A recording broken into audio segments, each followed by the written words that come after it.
would. I swore if one of his stupid friends popped out with a camera, but that thought vanished and every drop of blood drained from my face as Josh was ripped away by a creature, this thing covered in black fur that bristled like an angry cat, tore into him with claws and teeth that sliced through his skin like butter. I wanted to scream, but I wasn't about to stick around like a helpless character in some bad horror movie. I ran, branches clawing at my arms and tearing my skin. My lungs burned, my ankle twisted over stones, but I would have crawled on bloody stumps to get away. The campfire's glow flickered ahead, but an eerie silence filled the air. No music, no laughter, no Mike with his dumb jokes, no Kelly with her ridiculous goat laugh, just silence.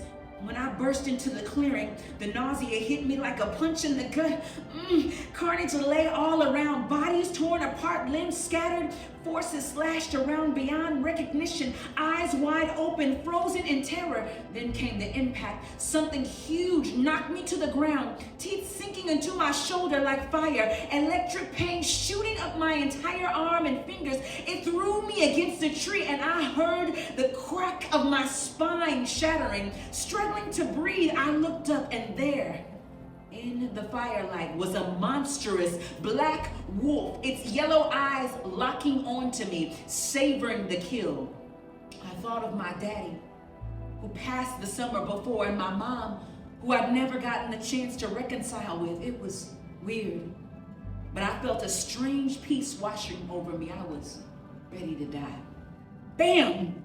The wolf staggered, yelping as a chunk of its side exploded into the air. Bam! Another shot obliterated half its face. It fell, twitching, whimpering, then finally lay still. Heavy footsteps crunched through the clearing. I couldn't move.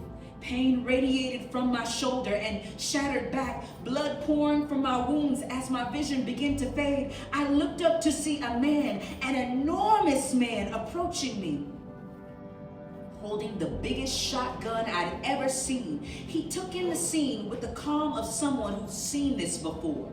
He looked at the wolf. He smirked with satisfaction. He looked down at me. I tried to form my words, but he smiled gently and whispered, "Shh, don't try to talk shit." Past him, I fixed my gaze on the beast, or where the beast had been.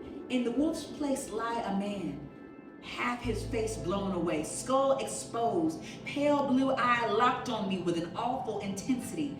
In that gaze, I saw a silent warning, a terrible gift of knowledge only he and the hunter leaning over me understood. A secret I was now cursed to bear.